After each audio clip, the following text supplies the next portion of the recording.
And she's buying a stairway to heaven? How does that song even go?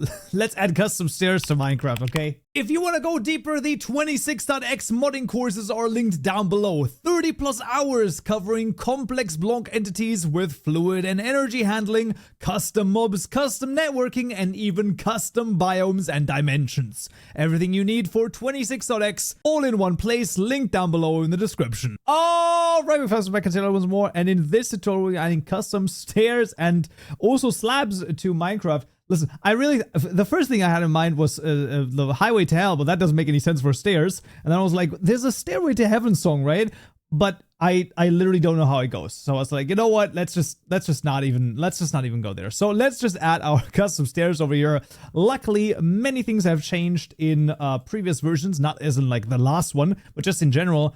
But like way before, we had to do like different custom block classes and all of that craziness. Right now, none of that. So what we're going to have for custom stairs, there's still like one or two things that are quite important for custom stairs and slabs, and then all of the other non-block blocks that we are going to be adding in the next couple of tutorials. They're not the most exciting, but generally speaking, it's still kind of interesting to take a look at all of those. So let's see. The fluorite stairs are stairs, and they are a new stair block here in this case. Not a stair block, but rather a stair block. And its first parameter is not a uniform int, but rather its first parameter is modblocks.fluoriteBlock.default block state. So we have to pass in the block state of the block that it is made out of in this case.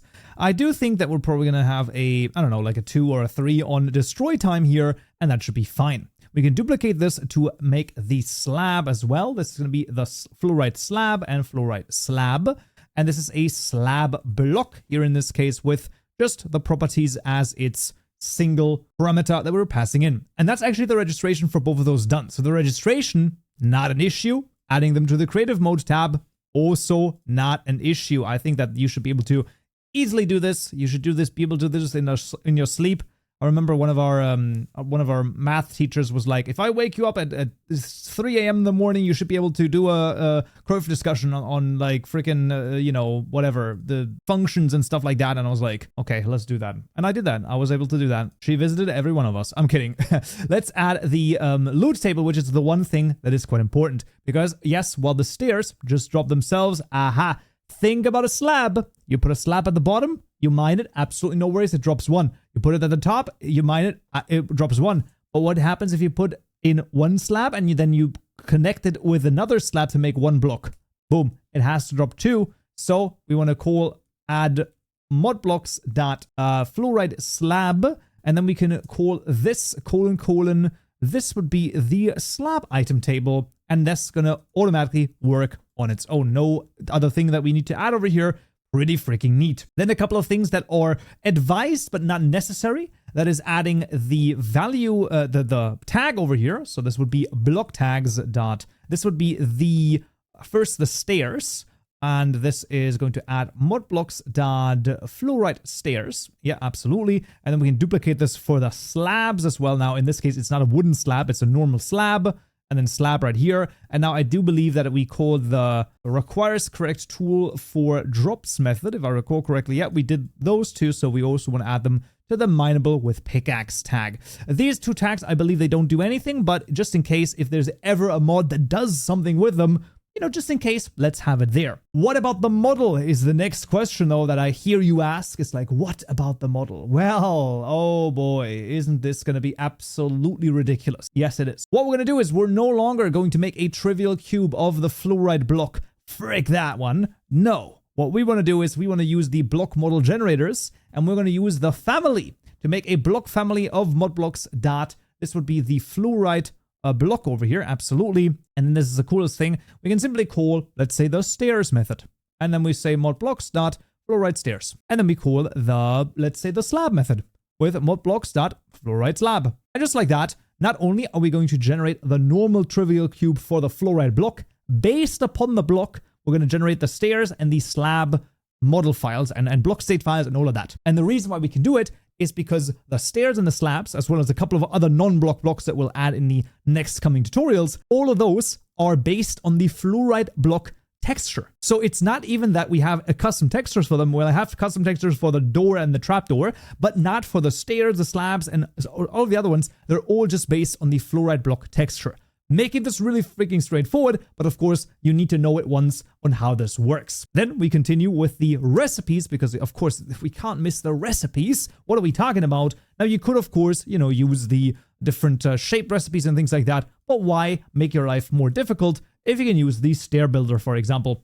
Here, we're going to pass in the result as well as the base as an ingredient. So we're going to say mod items, sorry, the mod blocks, of course. Am I crazy? This is the stairs, and then the ingredient is ingredient.of mod blocks dot, the stairs would be made out of a block, right? Am I crazy? Am I tripping? Surely, right? Surely. Yeah, this is going to be fine. So this is the stairs builder. Note right here that this is the builder, and we need to call all of these different methods ourselves. So basically what we can do is sort of just get this unlock group and save over here, and we want to just copy those over. That's gonna be fine. And of course, instead of the mod items raw fluorite, we would put in the block right here. And so very important, if you have any method over here, right? So any sort of method that we might call here, if it is a builder, right? As you can see, builder, some of them don't have builder, some of them have builder. If there's a builder, then you need to call the save method yourself. Unlike the slab, which has both a slab builder,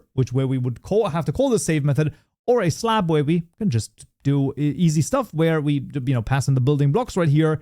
Then the second one is I believe the slab, if I'm recall correctly. Yeah, the results. This is mod blocks dot fluorite slab, and then what are we making this out of? Mod blocks dot fluorite block. Boom. And that now generates it on its own. So here we need to call the save method if it's a builder. If it's not a builder, then we can just call it, and then we can even go inside of it, right? Middle mouse button click or control left click on this. You can see that this calls the slab builder, which then calls the save method on its own. I don't know why some of them have this and some of them don't. Don't ask me. There's probably a reason for it. But yeah, that's fine. That's the recipes added as well. And the final thing here would then be the translation. There we go. Fluorite stairs and the slab added. And I believe this actually is everything that we're going to need. Like I said, there's not that many crazy things, but for these non-block blocks, most importantly are, certainly the loot table right here, as well as then, not forgetting the tags. They're not necessary, but they're required. And then, of course, knowing the stuff with the family, which we're going to continue to use for all of the other